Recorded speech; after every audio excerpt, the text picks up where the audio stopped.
A very good evening and welcome to this Sunday's edition of News First Weekend. I'm Arundhati Mudarnayaka. Let's start off with a look at the stories making headlines this evening. President leaves for New York to attend 72nd session of United Nations General Assembly. 7-day-old infant brutally mauled by dog in Habarana. More revelations on the expressway scam. President says parliamentary and provincial council elections to be held under the electoral system. SLFP appoints new electoral organisers for the North Central Province. Former Deputy Minister Arundhati Fernandez to cross over to the joint opposition. And now the stories in detail.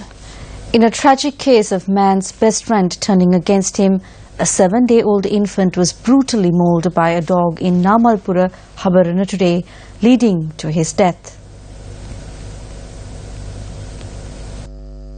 Kavishka Sandruwan was born to this world just 7 days ago. The third child of his parents, Saman Kumara, a day labourer, and Nirosha Kumari, a housewife, Kavishka was their only son. His father, Saman Kumara, was out working, gathering beehives in nearby woods. He had just spent the past week with his newborn child. Kavishka's sisters had been sent to their grandmother's house to bring back some rice. His mother, Nirosha Kumari, had set off to gather water from a well around 200 meters away from her house, leaving 7-day-old Kavishka on a mat on the floor. When she came back, she put the pot of rice on the fire to be cooked and then went to check on her son upon hearing his pained whimpers. This was when Nirosha Kumari, a mother of 3, witnessed a sight no mother should ever has to see. Her 7-day-old child was being devoured by a dog.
Nirosha rushed Kavishka to the Habarana hospital and later to the Dambulla base hospital, but to no avail, as he had already breathed his last.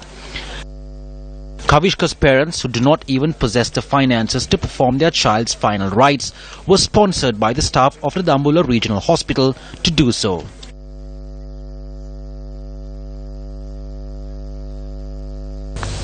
The convention of the Youth Front of the Upcountry People's Front was held in the Korakala area yesterday. The event was held under the auspices of State Minister of Education V. Radhakrishnan. The keynote address was delivered by leader of the JVP, MP Anura Kumara Disanayaka. There are 10,052 schools in our country. In 5,137 of these schools, the number of students are less than 200. 3,000 schools does not have more than 9 teachers. There are 137 schools with just 1 teacher. There are 522 schools with just 2 teachers.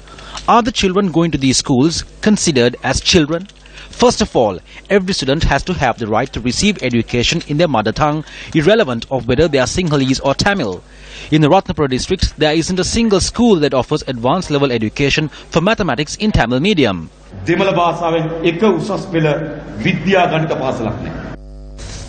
A sum of 77 billion rupees was allocated for education in the country through the 2017 budget. But the thousands of children, the future of our nation, are deprived of proper education. The government is keen on constructing expressways, spending billions of rupees. Here is another revelation.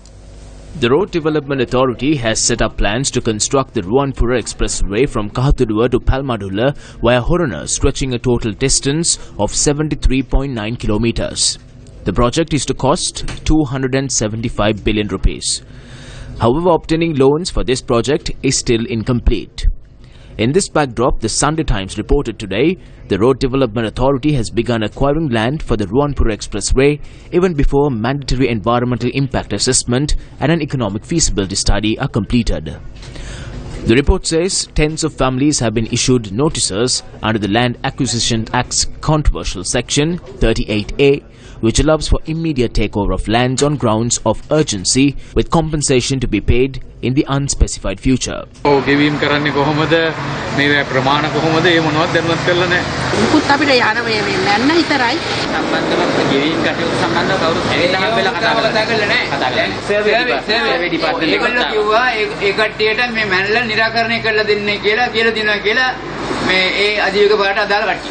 The Road Development Authority has already advanced 314 million rupees to a consultancy firm for the feasibility study, which was initially given out for 32 weeks, but is still not final.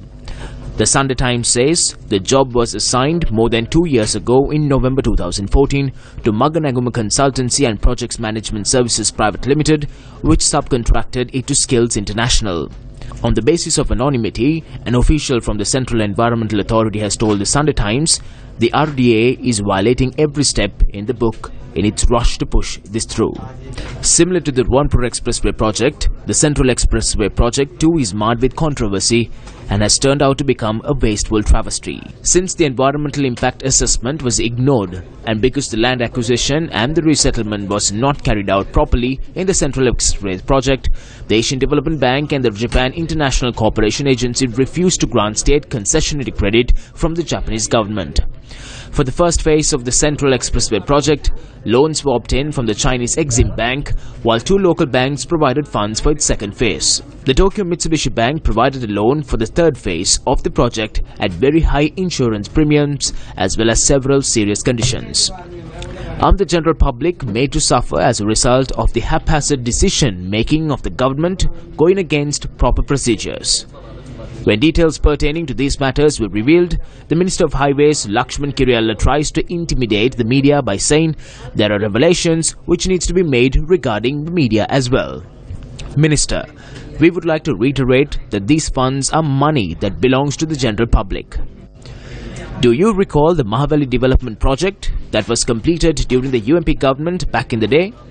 The benefits that were reaped through the successful completion of the project, as well as how the acquisition of land was done and how compensation was paid in proper manner, are all still remembered by the public.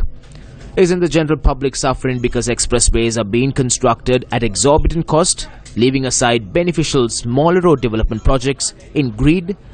News First reiterates that the information we receive will be disseminated to the general public as and when we have them.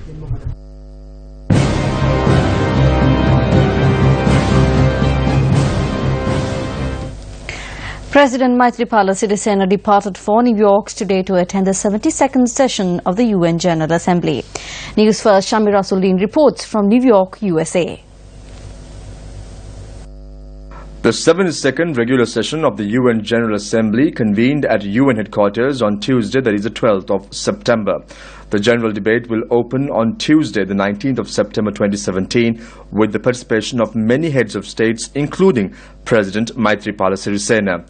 The president of the 72nd session of the United Nations General Assembly identified the following 6 overarching priorities for his tenure following his election: making a difference in the lives of ordinary people, prevention and mediation for sustaining peace, migration, political momentum for the SDGs and climate, human rights and equality, including equal opportunities for genders and quality of events organized by the presidency. President Maithripala Sirisena will be arriving in New York in a short time to attend the 72nd session of the United Nations General Assembly.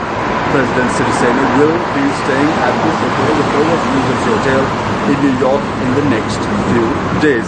Now, incidentally, this is the same hotel in which President Sirisena stayed during the last time when he attended the 71st session of the United Nations General Assembly. A few blocks away from this location last year, we saw a terrorist explosion taking place, that is in the Chelsea area. As a result of this explosion that took place last year, security has been beefed up in the area in question. Now, Newsfirst, of course, will keep our viewers fully up to date on all the developments that will unfold from New York in the next few days. I am Shamir Rasuldin reporting for Newsfirst from New York, USA. President Maithripala Sirisena says measures are being taken to hold the general elections and provincial council elections under the electoral system. The President made this statement last evening while speaking to a group of SLFP members, the North Central Provincial Council, at the President's official residence. Though certain groups within the government and support the government have expressed their objection to this system, the President said being able to conduct the provincial council elections under the electoral system is a victory by the people of Sri Lanka. Speaking further, the President said all measures will be taken to implement a new political culture in the country through this. Meanwhile, the Supreme Court ruling on the 20th Amendment to the Constitution is to be tabled in Parliament on Tuesday. Issuing a communique, the Campaign for Free and Fair Election, or CAFE, points out the President and the Prime Minister must take action to dissolve all provincial councils by the 2nd of October in order to hold all provincial council elections on the same day. The Sri Lanka Freedom Party has appointed new organisers for the Horopatana, Kakirawa and Minneri electorates in the North Central Province. S.C. Muthukumarana was removed from the post of organiser of Horopatana electorate in the Anuradhapura district and was replaced by Herath Bandara, who previously held the position of joint organiser of the same electorate. Veerasinghe Gamage was also removed from the post of organiser of the SLFP of the Kakirawa electorate and replaced by Rohan Jaikwadi, who held the position of joint organiser of the electorate. In the Polonnaru district, Chaminda Pradeep was appointed as the new organiser of the Hinguraguda electorate, while the former organiser of the Minneri electorate, Mohuttige Amarvansa, was still holding the said position. The new organisers were handed over their appointment letters by President Maithripala Sirisena last evening. Former Deputy Minister Arundhika Fernando officially announced today that he will be joining the joint opposition. Fernando made the announcement at a media briefing held in Colombo today. This government went on a completely wrong path. A small group of rich who has made Colombo their base took government on the wrong path with financial scams taking place like the one at the central bank. We will not only meet with the President, we will also meet with the TNA MPs, that is to topple the government, but not to join the government again. All the fraud and corruption of UMPs from top to bottom will be revealed tomorrow. They have stolen money from the expressway projects. What has happened to the expressways? When a team from Japan has been shortlisted to be suitable for the tender, they have been combined together with a group which was disqualified from the tender. The International Charter on Persons Forcibly Made to Disappear, which will pave the way for our war heroes to be hunted down, will be added onto the agenda of approval this Thursday. Countries like Norway, USA, UK, Canada and Australia have not signed this charter. A group of MPs of the joint opposition met the President last night. He made a pledge to the joint opposition MPs that he will make arrangements to prevent the draft bill on disappearances from being presented to Parliament on Thursday before addressing the United Nations General Assembly. All attempts made by Prime Minister Ranil Wickremesinghe to delay the elections will be made futile by the 20th of this month, so the Elections Commissioner can hold elections for 3 provincial councils, including the North Central and Eastern provinces, by the 9th of December. Minister Vijit Vijayamuni Soisa expressed these views at a Sri Lanka Freedom Party meeting in Monaragala. Our government was in power for 20 years. They asked Pushpe to chase the beetle and asked me to chase the elephant. He was coconut minister and I was a wild minister. Sumedha was to distribute clutches, the Minister of Social Service. How can the Vellasa be developed? What did Mahinda Rajapaksa do? Kept us in parliament and gave us minor ministerial posts. Then took 41 from the UNP and gave them cabinet ministerial posts. We were kept at the back.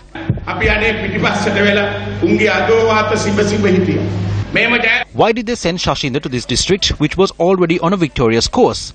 It was to clear the path for Namal, so he would not have a problem. Shashinda went home only after handing over this provincial council to the UNP. But President Maithripala Sirisena won it back for the SLFP. Well, time for a short commercial break. Stay with News First. We will be right back. Welcome back. You're with News First. The Ceylon Electricity Board Technological Engineers and Superintendent Union has decided to join the CEB trade union action.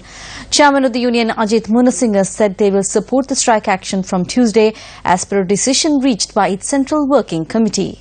Chairman of the Ceylon Electricity Board Technological Engineers and Superintendent Union Ajit Munasinghe said they will join the strike action by 12 midnight tomorrow if solutions to their issues are not provided. He added all employees in the power and energy sector have been affected as a result of the failure to properly station the joint engineering services at the Ceylon Electricity Board. Munasinghe said the management and the ministry must take over the responsibility of services once the union joins the trade union action, adding failure to do so would result in the power grid being deactivated upon commencement of the strike. It has been 5 days since the trade unions of the Ceylon Electricity Board launched their strike action demanding solutions to the issue of salary anomalies. Media spokesperson of the Ministry of Power and Renewable Energy Sulakshana Jayawardena said steps are being taken with the police to take legal action against those who disrupt the supply of electricity in the island. Jayawardena added the strike action has not affected an uninterrupted supply of electricity to the country and that all steps are being taken to assure that the power grid is functional at 100% capacity.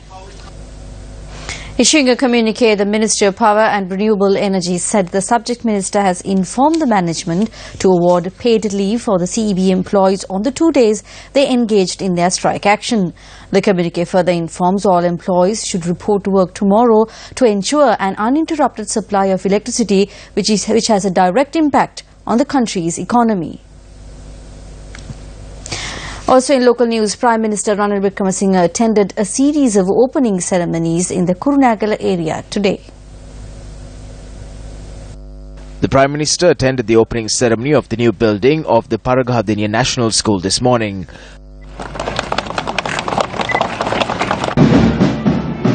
The new building at the Mavathagamba Police Station and a vocational training centre in the area were also declared open by Prime Minister Ranil Wickremesinghe.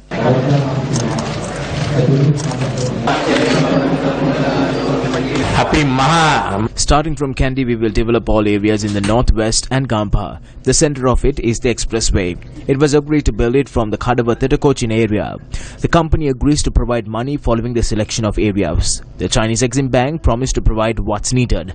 We gave the Sri Lankans the opportunity to construct the second phase till Pothuhara.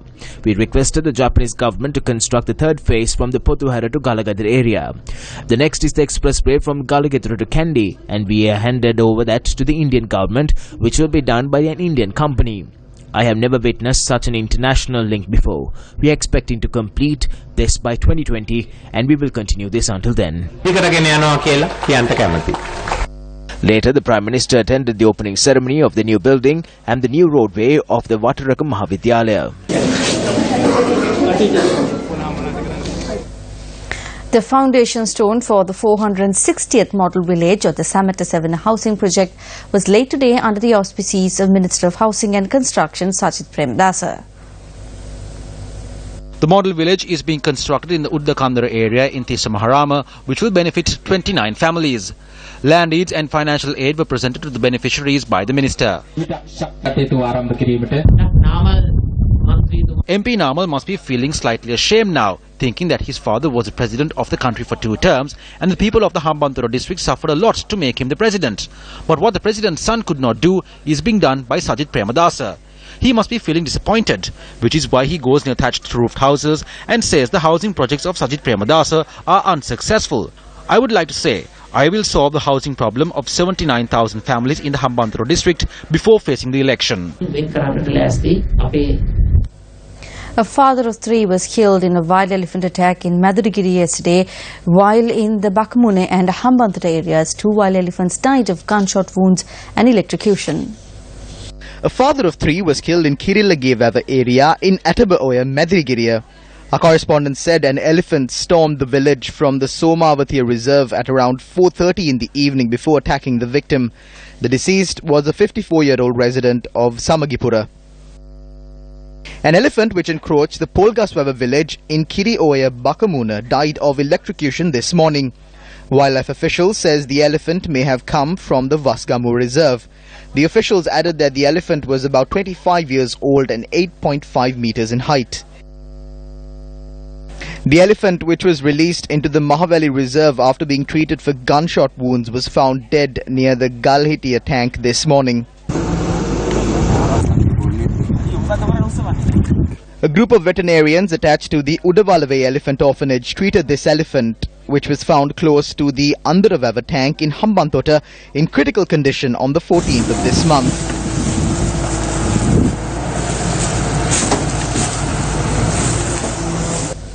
Time for a short commercial break. Stay with News First. Welcome back to the news. The national felicitation ceremony of Balraj Arunachalam, who was elected to the post of International President of Toastmasters, was held in Colombo last evening. Balraj Arunachalam will serve as International President of Toastmasters for the year 2017-2018. Toastmasters, which has a membership base of more than 350,000 members, is established in over 141 countries around the globe. Last evening's felicitation ceremony saw the participation of several high-ranking officials and dignitaries. We in Sri Lanka do not have a shortage of individuals who have these skills, leadership and eloquent speaking. But the questions, where are they?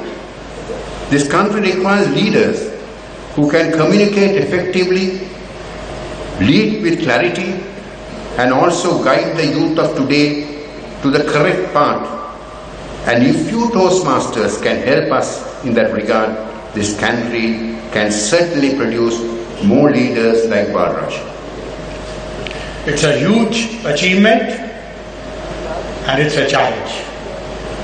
In fact, people like you, Balraj, are really doing our region and Sri Lanka proud. And we are here trying to connect Sri Lanka and India, which are right next door to each other. There's a lot that we can share. There's a lot which we can partner. We are having today the largest skill development program in the world. Our plan is by 2022 to impart skills to almost 500 million people. That's one example where the youth of our two countries can share. We can share this experience. With a fervent faith that you will walk this path with me as I walk alongside you, I urge you to keep the people first attitude as you go to serve your clubs, your teams, your organization, more importantly, your family. Let us embark on this voyage confidently with the blessings of the divine to guide us and the power of our prayers to sustain us. Thank you. God bless. The 153rd memorial of Srimat Anagarika Dharmapala was held today at the Vihara Mahadevi Park in Colombo. The event organized by the Mahabodhi Society of Sri Lanka was attended by the Chief Prelate of the Kotte Sri Kalyani Samagi Sangha Council, Most Venerable Ittapane Dhammalanka Thero, Chief Minister of the Western Province Isuru Devapriya, and representatives of foreign countries. The Mahabodhi Society is continuing to conduct the services of Anagarika Dharmapala without fail. We are always dedicated to achieving his dreams, even on the international arena. The Central Bank of India has issued a 200 rupee note which depicts a pagoda of the Dambadiva Sanchi temple. I am thankful to Indian Prime Minister Narendra Modi for depicting a Buddhist temple on a monetary note in India for the very first time.